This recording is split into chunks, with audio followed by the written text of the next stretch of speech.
twongeye kubasuhuza, twongeye kubifuriza kugubwa neza inshuti bakunzi ba Eugene Official aho mudukurikiye muherereye. Amahoro y'Imana akomeze kubana namwe rwose kuri mwe mwese mwasubscribinze ndetse mukanda no kunzogera ku buryo buri ko dushyizo ikiganiro, buri ko dushyizo inkuru mudahwema rwose kuba mwayibona mu bimbere n'iby'agaciro. Rero tubahaye ikaze. Turi mu gitondo cyo ku munsi wo kwa kabiri, turi ku itariki birumvikana rwose ni itariki 21 z'ukwezi kwa kane umwaka n'ibihumbi 2026. Ese muri tayari tumanuke mu makuru cyangwa ntabwo muraba tayari tube turetse? Byifashe bite? Deka rero twinjire mu kiganiro cyacu cyangwa se mu makuru yacu nkuko musanzwe mubimenyereye. Murabizi ko twibanda hano muri aka karere k'ibiyaga bigari, ariko by'umwihariko tukaza rwose kureba cyane by'umwihariko hano muri Burasirazuba bwa Repubulika Iharanira Demokarasi ya Kongo. Ibintu birakomeye. Iyi ntambara ishobora kuza kwisanga n'ubundi yagarutse mu bice n'ubundi byegereye imbibi z'u Rwanda ndetse na Repubulika ya Uganda. Byifashe bite? Ubu tuvugana amakuru turimo kugenda tugeraho cyangwa se turi kugenda tumenya ariko tugeraho mu buryo bwihuse cyane, nuko Leta Zunze Ubumwe za Amerika zaba ziri gushakira hasi hejuru ibirombe byose biri muri eneo ziri kugenzurwa na M23, harimo n'ikinombe cya Rubaya. Mwibuke ko iki kinombe cya Rubaya uwitwa Antoine Felix Tshisekedi Tshilombo we ubwe ku giti cye asa naho rwose yamaze kukigabira mu by'ukuri. Ubu tuvugana Leta Zunze Ubumwe za Amerika, ariko ubu tuvugana kiracyari mu maboko cyangwa se kiracyara hari kugenzurwa na AFC/M23. Hari amakuru ari kuvuga ko hari diru yaba iri gukorwa ikomeye cyane ku buryo uyu mutwe ushaka ko waba urimo kugenda ubabwira ngo kugira mucisha naha natwe mwatunyuraho tukagira uburyo cyo tugenza gute tuganira. Ariko muri make Leta Zunze Ubumwe za Amerika basizoye ibi birombe barabishaka. Turaje tugende tugaruka kuri inkuru mu buryo burambuye. Icyo mwe musabwa gusa no kubana natwe mukamekinga shwa ko mwakanze subscribe namutarabikora kandi mukabikora, ubundi amakuru yacu akazajya kugera gatanu kuri kagenzi kako. Hanyuma tukiri muri aya makuru, reka tubanze tubabwire ko muri za Masisi amazu menshi y'abaturage yatwitswe. Mu by'ukuri rero akaba yatwitswe n'abitwaje intwaro. Turaje tugaruke mu gace kabo twitswemo aya mazu. Ese byagenze bite? Ese aba bitwaje intwaro ni bande batwitse aya mazu?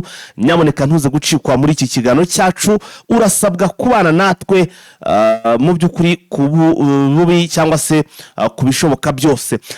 Nanone kandi turaza kugaruka ku myigaragambyo ikomeye cyane. Iyi myigaragambyo ikaba yarabaye ku munsi w'ejo aho yabereye mu gihugu cya Kenya, indi ibera muri Leta Zunze Ubumwe za Amerika. Iyi myigaragambyo ikaba yarakozwe n'abaturage b'abanyamurenge bari mu ibi bihugu bamagana ubwicanyi ngo bukomeje gukorwa na Leta ya Kongo mu baturage b'abanyamurenge hano muri Kivu y'Amajyepfo. Ariko none kandi igihugu cy'u Burundi nacyo kikaba kiri kumwe bafatikanyije gukora iyi genocide nk'uko byari biri gutangazwa rwose n'abanyamurenge cyangwa se abaturage bigaragambya bifuza ko habaho guhagarika mu by'ukuri iyi genocide cyangwa se ubu bwicanyi bari gukorera abanyamurenge. Nubwo ariko byagenze gutyo ntabwo byigeze bigira icyo bitanga, ntacyo byatanze. Bisa naho babyumvaga byacaga mu gutwi bisohokera mu kundi, cyangwa se basagana rwose ari kuvomera mu kiva bagosorera mu rucaca, kuko amakuru tubazane muri iki gitondo si meza. Na n'ubu ngubu ibitero karahabutaka biramutse bigabwa kuri abaturage b'abanyamurenge hano muri Kivu y'Amajyepfo. Ubu tuvugana rero isasu ririmo riravuza ubuhuha, amakompora, ibisasu biremereye byo mu bwoko bwa za misile nibyo biri guterwa hano mu baturage b'abanyamurenge. Turaje nayo iyi nkuru tugende tuyibavira imuzi n'imuzingo, muraza kumva byinshi cyane. Perezida w'u Burundi yatangaje yavuze iki? Mu by'ukuri turaza kugenda tubigarukaho nabyo muraza kumva ibyo yaba yavugiye hano muri Burkina Faso niho ari.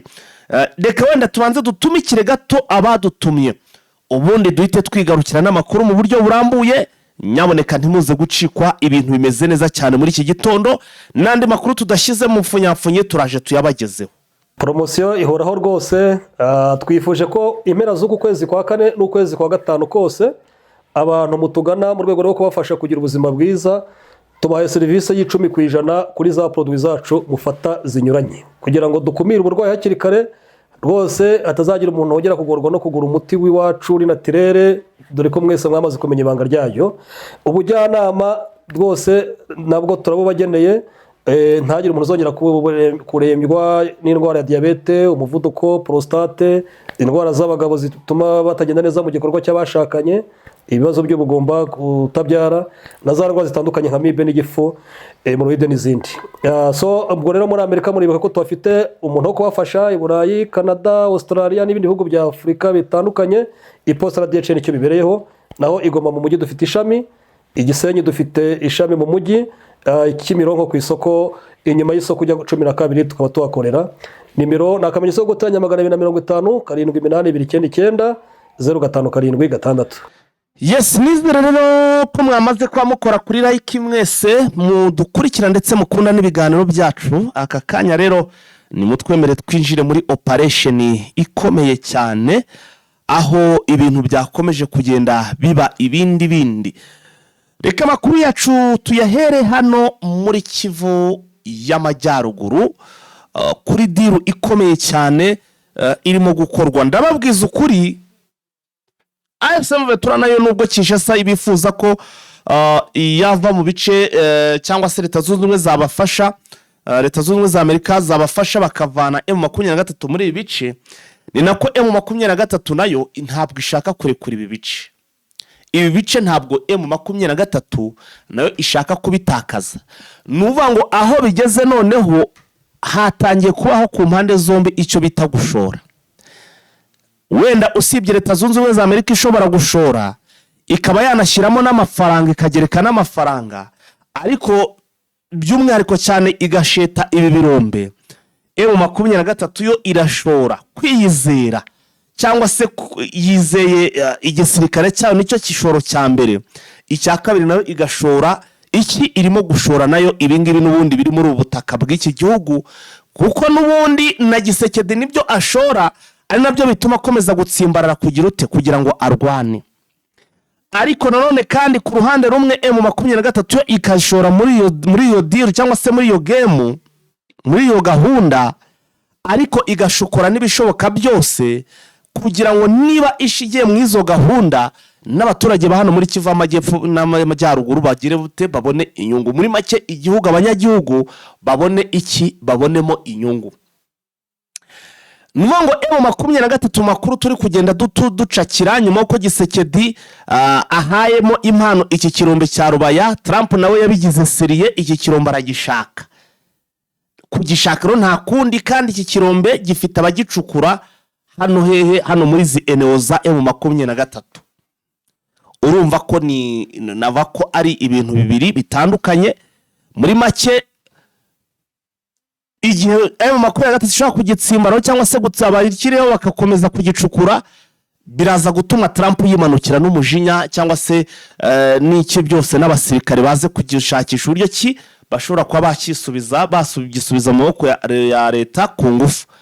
Ariko M23 nayo hari amakuru nzindutse menya, ndimo ndumva ko ishobora kuba nayo iri kubwira Leta Zunze Ubumwe za Amerika ngo niba barakibahaye ntabwo kiri muri eneo zabo, mutunyureho tuganire tukibahe, cyangwa se turebe uburyo kiri buze kukifashisha, ariko none kibyarira umusaruro abaturage baho ngaho b'abakongomani bari muri ibyo bice.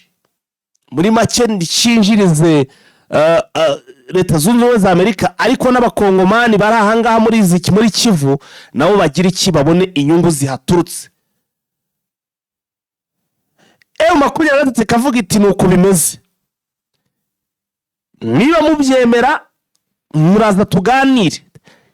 Kandi ntabwo ari ibyo gusa, dufite n'imbaraga zo kuba twanakomeza tukagenda tukabambura n'ibyo bindi bibiri aho ngaho nabyo, kandi dukuranye neza twabishyira mu maboko yanyu, kuko turashaka abantu bagira gute, abantu turi buze gukorana mu by'ukuri, ndetse mu mikoranire yacu ikaba ari imikoranire n'ubundi ifitiye inyungu abaturage, apana kuba inyungu iba ku ruhande rumwe cyangwa se ikaba hagati y'abantu babiri abari gukora ndetse na bamwe mu bayobozi b'igihugu. Donc bigere hehe? Bigere ku gihugu, ku banyagihugu bose.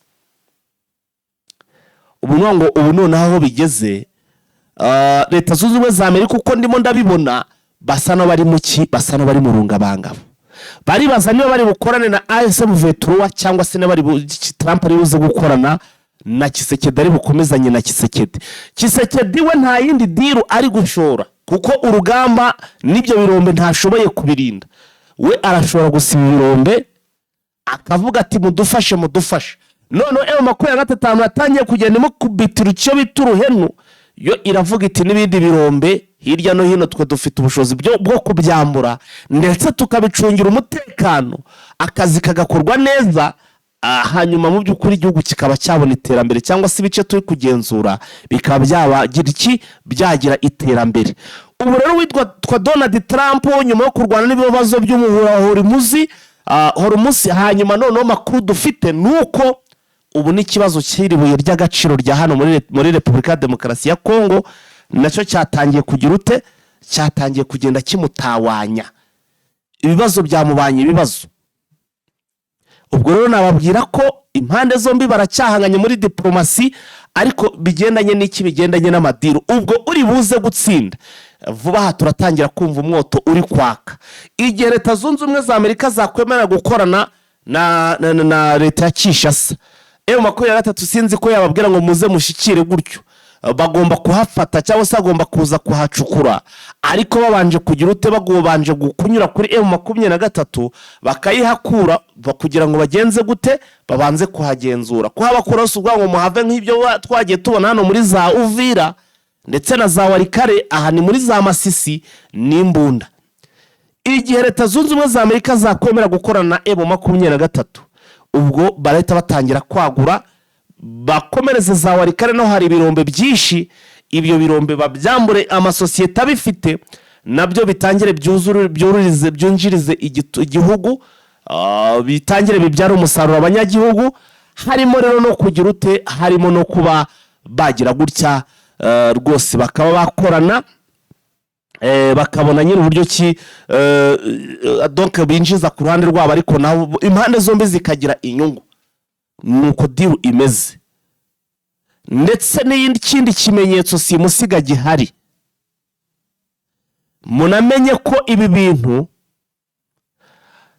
iyi deal niramuka ikunze kuri M23, ikimenyetso cya mbere muri buze kumenya, muri buze kubona, nuko muraza kubona ikibuga cy'indege cya Goma baraza kugifungura mu buryo buri were protected, kiraza kuba gifungurwa kuko niho uyu mutungo cyangwa se ubucuruzi bushobora kuba bwatangirira kubera, bushobora kuba bwagira gute, bwatangira gukorerwa bikazajya binyura kuri iki kibuga. Igero bitashoboka ni intambara y'imberenge, hari intambara idasanzwe, hari intambara idasanzwe, ndetse Leta Zunze Ubumwe za Amerika ishobora kubyinjiramo ku buryo burambuye, ku buryo bukomeye, ku buryo bugaragara. Ariko none kandi nkabibutsa ko Leta Zunze Ubumwe za Amerika igihe yabivuze ngo iyidekare nkaho bigiyemo, iyi MONUSCO nayo egare guhitigamira, kuko MONUSCO kenshi amategeko menshi n'iki byose Leta Zunze Ubumwe za Amerika ziri mu bagira gute, mu batanga ya mawayiza. Hanyuma muze kumbwira ngo ese Donald Trump arajya ku ruhe ruhande? Arajya kuri side y'inyeshamba, arajya kuri side mu by'ukuri ya leta? Reka tuze kubitega amaso, tuze kureba. Andi makuru ndi kubazanira muri aya masaha cyangwa se muri iki gitondo, ndimo ndagira ngo mbagezeho amakuru n'ubundi akomeye cyane. N'amakuru arimo aragaragaza ko muri iki gitondo n'ubundi haramutse ibitero bikomeye cyane. Hari ibintu byinshi bitakigenda, bitakivugwa, nyamara ntago biri koroha cyane.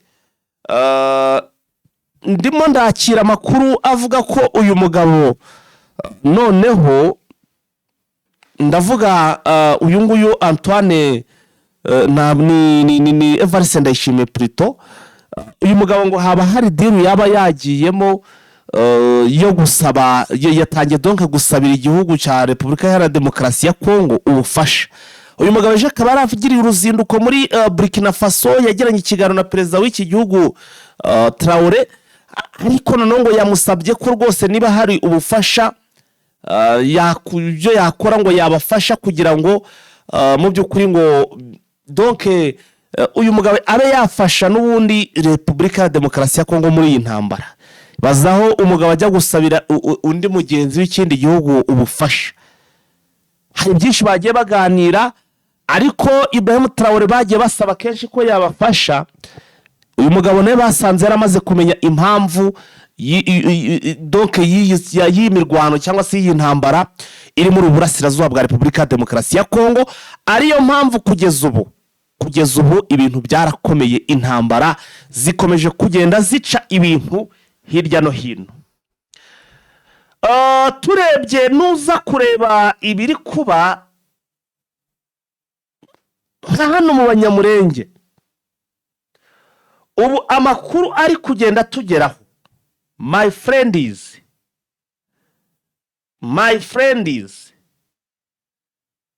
turimo turakira amakuru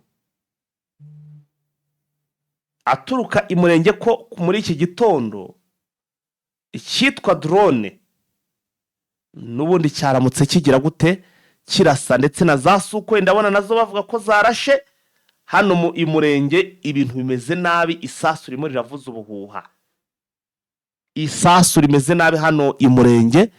Nyamara mu gihe tugiye kugaruka ku nkuru igaragaza ukuntu ejo Abanyamurenge biriwe mu myigaragambyo bagaragaza ko barambiwe cyane ibi bitero ndetse n'iyi ntambara n'ubu bwicanyi buri gukorerwa abaturage b'Abanyamurenge hano muri Kivu y'Amajyepfo. Naraye mbonye ko twirwanaho nayo iri kugerageza kwirwanaho, kuko bakubwira ko ahitwa za Poezero nabo bakoze ibishoboka byose bahagaba ibitero bakoresheje zimwe muri drone, n'ubundi bambaye ku ruhande rwa Kinshasa. Ariko nubwo ari kugaba ibitero ntabwo biri gukuraho ko nabo bari kugabwaho ibitero. Muri make nta kiri gukorwa. Kinshasa irashaka kandi igihe cyose AFC/M23 ndetse na twirwanaho banegirije, sinkubeshe izi ngabo cyangwa se donc Kinshasa nabo bafatikanyije bashobora kuza kubakuraho ibice byinshi. Nkungu ndimo ndumva intwaro ziri kuva muri Tanzania, ariko mwamenye ko za ntwaro zose Sadeke yavanye hano, murabyibuka ko zaturizaga muri Tanzania, mwamenye ko zose zagarutse ubu ngubu ngo ziri gusubira muri Repubulika ya Demokarasi ya Kongo zinyuze mu gihugu cy'u Burundi. Iyo zatanganyika ngo zigasubira gufasha Kinshasa n'ubundi mu guhangana. Donc ibihugu bya Sadeke byazisubirije Kinshasa rero ni uko mwazibonye zica hano iwacu mu Rwanda bazijyana bazisubizaho ngo bari kuzijyana nyine. Bastaga n'ahubwo bari kuzivana hano muri Igoma kugira ngo bazijyane n'ubundi bongere bazihereze leta ya Kinshasa ijye kuzifashisha iri kugira ute iri kurwana. Ibintu rero birakomeye, ibintu birakaze ahangaha, impande zombi barimo guhangana. Ariko iki cyitwa ibuye cyo kiraza gusiga witwa Donald Trump rwose kiraza kumuhenyura, kuko ntabwo ashaka kurekura bro, ntabwo ashaka kurekura habe na mba, habe na kana gato. Aya ni amakuru rwose mba mbazanira za ndani. Hanyuma rero ejo Lawrence Kanyuka yatangaje ko n'ubundi bitero bikomeye bikomeje kugabwa by'indege zitagira abapilote. Yavuze ko no muri za Masisi naho ibitero byahabaye nk'uko yabitangaje, ndetse bikomeza kugenda byibasira abaturage. Reka turebe rero mugenzi wacu Vincent twinjirane mu yandi makuru kugira ngo mu by'ukuri kira kitu cyangwa se amakuru yose uko ibintu biri buze kuba bigenda. Kadushakishe mugenzi wacu Vincent ku murongo wa telefone ku banga bw'ibyuma muduterekereho, ubundi sasa twinjire mu yandi makuru. Ariko icyo nababwira cyo nuko ibintu byo birakomeye, ibintu birakomeye. Leta Zunze Ubumwe za Amerika rwose icyo zishaka zo nta guca ku ruhande, barashaka ibyo Kinshasa yabemereye ku bibi n'ubwiza. Waramutse neza Vincent? Uramutse neza Fighter. Urakomeye? Ndakomeye. Vincent, turimo turakira tuguhamagara n'ubundi nk'ibisanzwe twamaze already kuba tugera mu kiganiro, urabizi n'ubundi muri amasaha n'ibyo tuba turimo. Tukaba rero tuguhaye ikaze n'ubundi muri iki gitondo muri iki kiganiro, twizera kandi ko waramutse neza. Uramutse neza cyane. Ko numva inkorora, urumva bitameze neza cyane ra. Ni ibya mu gitondo ariko meze neza ubutaha. Yes, Vincent, twinjire mu kiganiro, ndagira ngo twinjire mu makuru yacu, rwose yo muri iki gitondo. Amakuru yacu unyemerere aya makuru rwose tuyahere kuri iyi nkuru ikomeye cyane. Duhere n'ubundi kuri iyi nkuru igaragaza, duhere se kuri izi drone zabyutse, indege zabyutse zirasa, cyangwa duhere kuri iyi nkuru n'ubundi ya Evariste Ndayishimiye muri Burkina Faso? Twahera n'ubundi kuri izo drone kugira ngo n'abantu bamenye uko bimeze. Aha twinjizemo rero sasa. Ubundi Minembwe ikomeje kuraswa na drone rwa FARDC ariko na Sukhoi 25. Mu gihe n'ubundi bigaragara abantu benshi bamagana ibitero bikorwa na leta, ariko leta ntabwo ibikozwa. N'ubundi guhera ku itariki 18 kugera ejo yararasaga, ariko n'uyu munsi n'ubundi yongeye kuharasa. Ubona ko leta cyo ikigamije ari ugukomeza kwita abaturage, nta kubarengerana, nta bushake bwo gushyira mu bikorwa ibyo yagiye isinyira. Kuko yatangiye kujya mu biganiro mu Busuwisi, inategeye yatangiye kurasira kandi ku buryo bukomeye. Ubona ko umunsi ukiri ibitero bigenda byiyongera kandi bikorerwa ubukana bukomeye. Ubu rero muri iki gitondo nabwo tayari babyutse barasa n'ubundi hano i Burenge. N'ubundi bazindutse barasa bakoresheje Sukhoi 25 kurenza uko ejo bakoreshaga drone CH4. Ko numva abaturage bakomeje kugenda bahura n'ibyago aha hantu. Muri make imyigaragambyo tugiye kugaruka yakozwe ku munsi w'ejo nta kintu yatanze habe n'aka na gato. Imyigaragambyo nta n'icyo ubundi yakemera, keretse yenda ko kominote mpuzamahanga yabyumva ikaba yabiha agaciro igashyira puresha kuri Tshisekedi. Ariko utegereza ko imyigaragambyo aricyo yakemura byo waba wibeshye. Tubwire rero ejo habaye imyigaragambyo, twinjize muri iyi nkuru igaragaza imyigaragambyo yabaye ku munsi w'ejo. Ni by'Abanyamerika ba muri Leta Zunze Ubumwe, Abanyamurenge ba muri Leta Zunze Ubumwe za Amerika. Ndavuga Abanyamerika kuko harimo n'abafite nationalite ya Amerika. Bakoze imyigaragambyo nyine basaba yuko bene wabo bari muri Repubulika ya Demokarasi ya Kongo, cyane cyane mu burasirazuba bwa Repubulika ya Demokarasi ya Kongo, batabarwa. Ni Abanyamurenge cyane cyane babarizwa muri association yitwa Mahoro Peace Association. Yego. Kandi umuryango mpuzamahanga gutabara bene wabo bakomeje kugabwaho ibitero mu ntara y'Amajyepfo. Nubwo batavuga na Kivu y'Amajyaruguru, ariko na Kivu y'Amajyaruguru harimo abanyekongo n'ubundi bagabwaho ibitero. Uyu muryango w'Amahoro Peace Association uvuga yuko wateguye imyigaragambyo ko abantu batandukanye bavuye mu bice bitandukanye muri Amerika bagera mu 4,000 aribo bitabiriye ino myigaragambyo yo kwamagana ubwicanyi bukorwa na leta ya Kongo ndetse na leta y'u Burundi. Yego.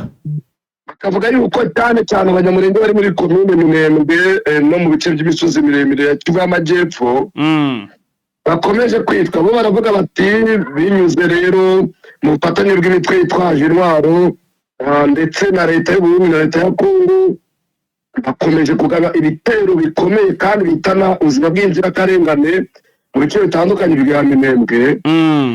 Nta buryo kominote mpuzamahanga n'ibihugu bikomeye byakomeza kurebera Abanyamurenge babuzwa amahoro. Ati kuko ibyo bakorerwa ni jenoside ikorwa bucece. Yego. Nta buryo bavuga rero ngo amahoro mu karere k'ibiyaga bigari mu gihe Abanyamurenge bari kwitwa inzara, bari kwicishwa ibitero bagabwaho na drone. Ati ntabwo kubutsa buri munsi kubera ubwoko bwabo. babonaga yuko icyo bagamije bo ari ugukwirakwiza kuri Leta Zunze Ubumwe za Amerika ndetse n'imiryango mpuzamahanga. Yego. Yagira ikikora kuri Tshisekedi noneho yumve ko gucunga umutekano w'abaturage bimureba. Ikindi no muri Kenya habaga imyigaragambyo, muri Kenya icyo basabaga n'ubundi bavugaga yuko Tshisekedi ndetse na perezida w'Uburundi bakomeje kwica abanyamulenge. Kandi ko basaba yuko Tshisekedi yava ku butegetsi kubera yuko atigeze ahagarika n'ubwicanyi bukorerwa abanyamulenge. Kuri leta rero bwakomeze kwiyongera kurenza uko bwari bumeze mbere yaho. Yego. Ko numva ibintu bitoroshye. Ntabwo twavuga yuko byoroshye kubera yuko urebye ibikorwa n'ubundi mu burasirazuba bwa Kongo ubona ko bikomeye, abaturage bakomeje kuba inzirakarengane. Yaba abari mu mitwe yitwaje intwaro bakomeje kwica abaturage, yaba abari muri leta ndetse n'abaje kwifatanya na leta. Ubona yuko abaturage ba Kongo bari mu kaga gakomeye kandi bakeneye gutabara.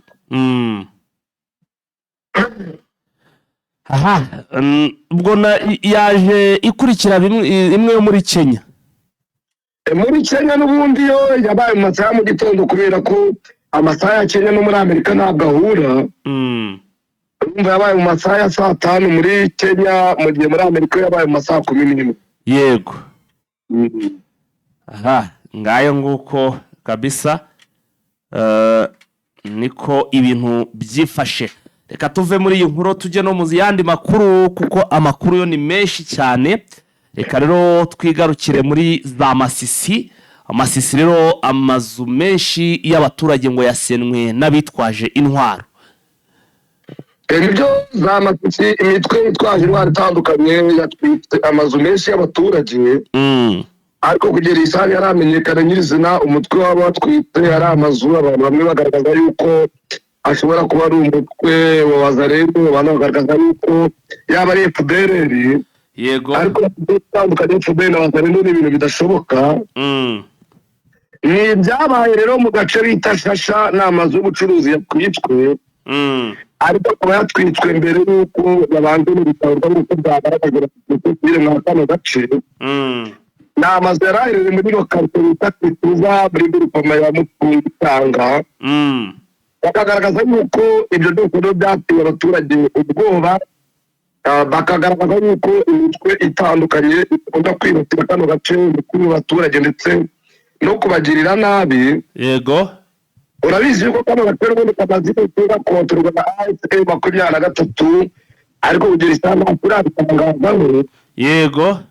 Tuza kureba icyiza kuvuga, haravuga ati ni umuriro w'amashanyarazi, abandi bakagaragaza yuko ari imitwe itwaje intwaro. Kugera isaha nyirizina abakontorora ntabwo babatanga. Nabonye Kanyuka nagaragaza yuko rwose ejo ahantu hagabwa ibitero na za ndege zitagira abapilote, nabonye agaragaza ko na hano muri za Masisi haba hari ibitero naho byahagabwe. Ahitwa Mitimingi naho byarahagabwe, za Ndondo muri Minembwe byarahagabwe, abaturage bagera muri 300 bagiye ku isoko baburizwamo mu nzira nibaza ku isoko. Harimo n'abakomeretse ndetse n'abapfuye ibyo yavuze muri kuri kuko Mitimingi naza ko ari inshuro ya gatatu babaretse nta kintu cy'umweru.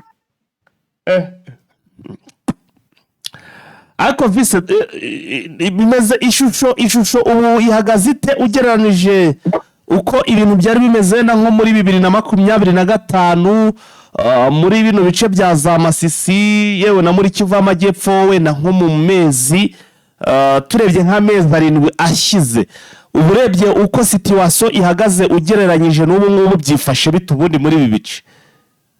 Ntabwo wabigereranya ngo ko 2025 gusa. Rero ko 2025 byari bikomeye cyane, yaba ari urugamba rwo ku butaka, yaba ari urugamba rwo mu kirere. Ubona ko ariko bikomeye cyane, ariko abaturage batari benshi bahunga ari benshi. Yego.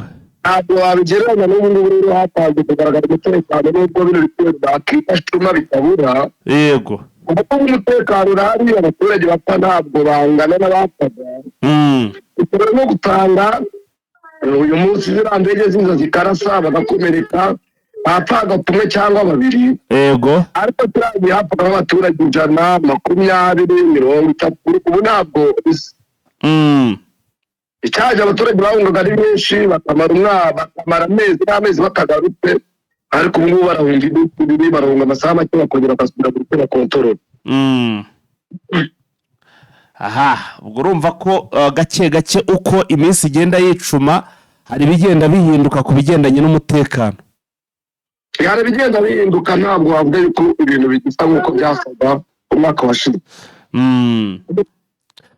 Hari amakuru avuga ko ngo ingabo za Uganda ngo zagabye ngo zatabaye ntabwo ari zagabye ariko ubwo zatabaye zanagabye ngo zatabaye abantu bagera kuri 200 bari barashimuswe cyangwa se barafashwe n'uyu mutwe wa ADF naro byagenze bite byabereye he duha amakuru mu buryo burambuye mu buryo bwuzuye.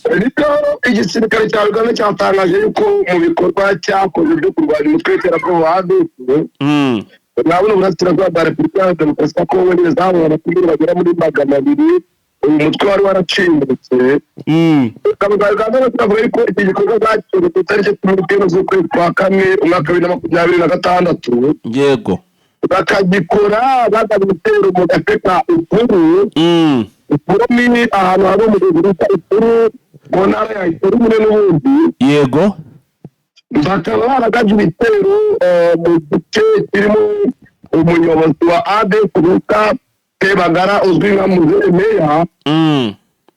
Bakigera mu birindiro byabo rero basanze bari harimo abaturage bagera muri 200 bari barasimbutse mu mutwe biganjemo abana ndetse n'abakobwa bagera mu bafite imyaka muri 11.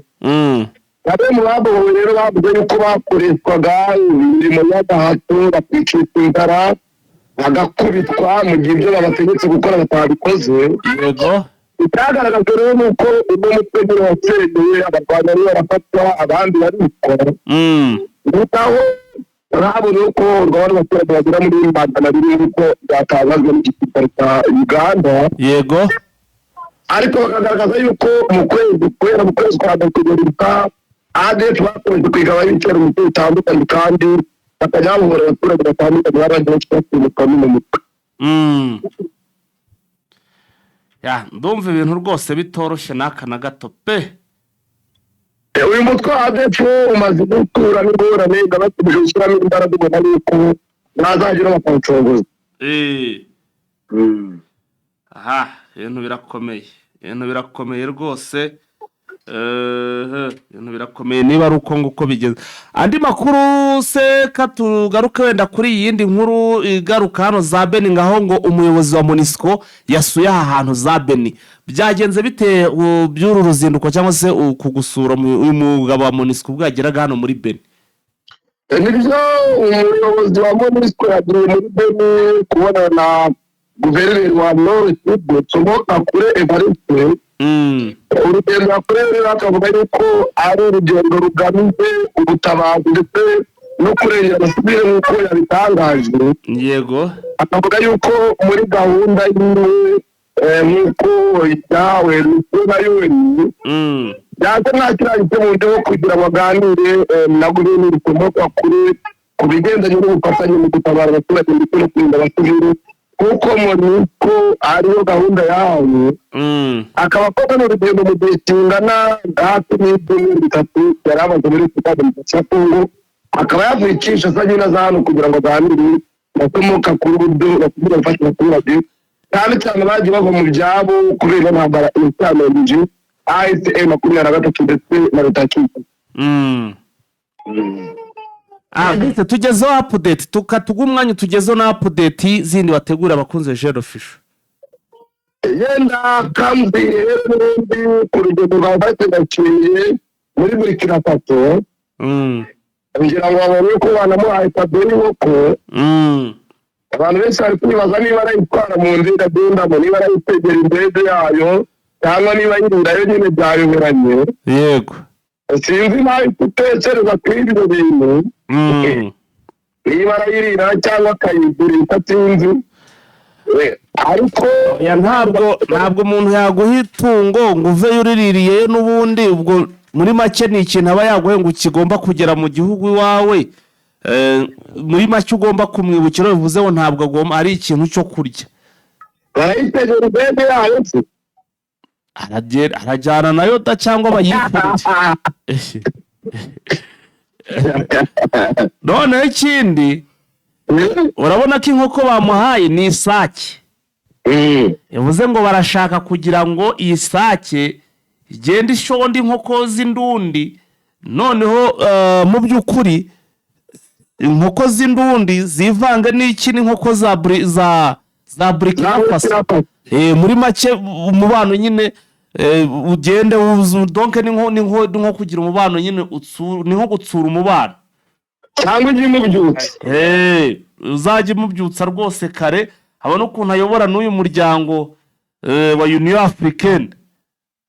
Rero ku byo perezida Tshisekedi yatangaje ku rukuta rwa X, yavuze yuko yagiranye ibiganiro na Traoré uranze kubaka umubano hagati ya Union Africaine na bino bihugu byo mu gace ka Sahel. Cyane ko bino bihugu nyuma yuko hagiye ubuyobozi bw'abantu bari bamaze gutera kuri leta muri 2021 muri 2022, ibihugu by'Itano, Burkina Faso, Guinea, Niger na Mali byahise bihagarikwa muri ibiganiro Union Africaine. Rero perezida Tshisekedi avuga ko ari ukuzahura umubano w'ibihugu byombi w'ibihugu byose hagati yabo na Union Africaine, ariko akavuga yuko ari n'uburyo bwo kubaka umubano w'igihugu cy'u Burundi ndetse na bino bihugu. Nubwo abantu benshi bagaragaje yuko ibi byo gufata umuryango wa Africaine akaproteraho kubaka umubano w'ibihugu by'uko nabyo ari gukoresha nabi imari ya Union Africaine. Ikindi kiri kuvugwa cyane ni uko abanyamerika bifuza mu buryo bukomeye biri mu bitekerezo ngo AFC-23 ngo diru bayimereye nabi. Urabizi yuko umwaka ujya gutangira ariho ubutegetsi bwa Tshisekedi bwahaye urutonde rumwe rwa Amerika n'ibirombe bya rubanda. Cyangwa n'ibindi bicukurwamo korupasi 15 kuri kontinente ku isi hose. Abanyamerika rero benshi basigaye rwose bavuga ko bashaka bino birombe, mu gihe AFP yagaragaza yuko Tshisekedi yakoze amakosa gutanga ibirombe bidakontorwa. Ariko abanyamerika ubona rwose basigaye ushobora no kubona havutse intambara yo kwirukana M23 mwakirikira kugira ngo abanyamerika basigumane.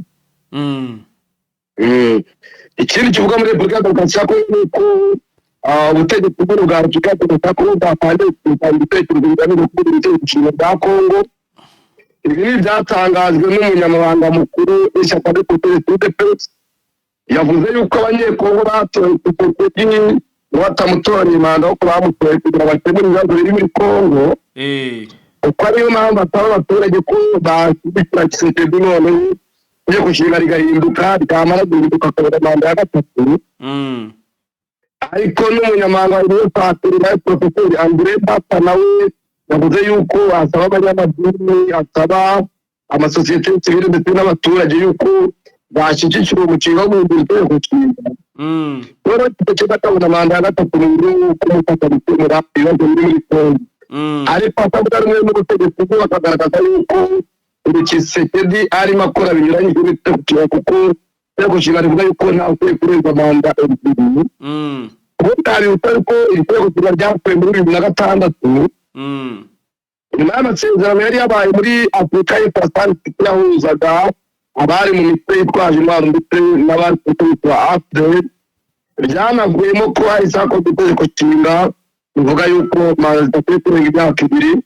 Ariko uko ibihugu byagiye bisimburana ubona yuko ibintu byagiye biba bibi, bakarutaho guteza ibibazo mwasubiye igihugu. Urabizi yuko Uganda yibyo byatera bakarwana, ibyo nabyo biteza ikibazo bituma uwari ku butegetsi bwa Kabila agera muri manda itageze mu myaka 19. Ubona rero n'ubu bamutsindira badashaka kurikura n'abashaka kwiyongera kugira ngo yongere imyaka ariko abeshya ko ari kugira ngo akemure ibibazo by'uburasirazuba bwa Kongo, ahubwo bigaragara kanini yuko niba biteye.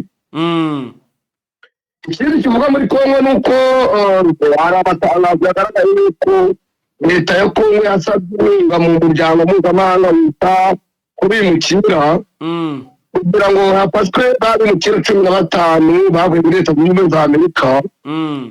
Bakaba barigaragaje n'igitego aho Leta Zunze Ubumwe za Amerika zabahaye abimukira kutangaza yuko yabahaye n'amafaranga kubatunga.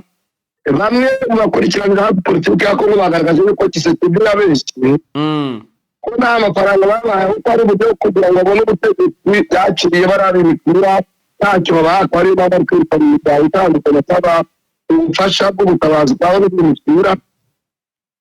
Bigaragara ko nabyo bishobora gushyira igihugu mu kaga mu gihe ababimukira baba bagiye gutunga n'amafaranga y'igihugu. Tugarukiye muri Irani naho Irani n'ubundi ni kongera gucurukura ibiganiro na Leta Zunze Ubumwe za Amerika. Yego. Itegeko ryatanzwe n'umuyobozi w'ikirenga wa Irani Mustafa Khamenei yavuze yuko yohereje bamwe mu baserukira Irani muri Islamabad kugira ngo batange ibiganiro, ariko abanya-Irani bakavuga yuko badashobora gukora ibiganiro ku gitutu cya Leta Zunze Ubumwe za Amerika. Ati nubwo haba hariho ibihano byo gukomeza gufunga inzira z'amato ya Irani, ati bazirwanaho kandi nabo umuhora umoze ntabwo bazongera kuwufunga uko babonye kose. Ariko hakaba hari andi makuru yatangajwe yuko uno muhora wongeye kwibura kuwufungura mu gihe kimara nibura n'iminsi isigaye kugira ngo agahenge karangire. Ibyo byose rero bikaba bigaragaza yuko ibiganiro bishobora gukomera kandi bikaba byaba, ariko muri Pakistan umutekano kuba wakazitse mu gihe gutegura kwakira intumwa za Leta Zunze Ubumwe za Amerika ndetse n'intumwa za Iran. Mu mihanda bashyizemo amasenyenge bashyiramo abasirikare benshi kugira ngo bakumire yuko hari ikibi cyaba, ariko mu gihe rusange biramenyekana niba intumwa za Iran ziri bubyitabire. Ariko abantu bakagaragaza yuko n'ubushize zagiye zitinze mu buryo bw'ibanga bukomeye ko n'ubundi zishobora kuza kongera kujyayo. Ikindi kigaragazwa ni uko Iran yakomeje gukoresha amayeri muri ntambara. Zari zitapfa gutsinda Leta Zunze Ubumwe za Amerika, ariko igakoresha amayeri yo gukoresha drone zidahenze yo kurasa ku bintu bitandukanye byabo biri mu bihugu bitandukanye mu buryo kugira ngo intege abanyamerika kandi intambara irusheho kuramba no kumara igihe kirekire. Niba kandi bakomeza mu yandi makuru ahita. Yes, Vise urakoze cyane. Nawe urakoze. Akunzi ba Jeune Official rero reka amakuru yacu muri iki gitondo tuyahinira aha. Indi makuru rwose tuze kugenda tuyagaruka mu masaha ari imbere. Komeza murogerwe n'ibiganiro byacu, turabakunda cyane. Ni umuhungu wanyu Fighter ndetse na Vincent twabagezagaho update. Mukomeze muryoherwe na gahunda zacu. Ciao.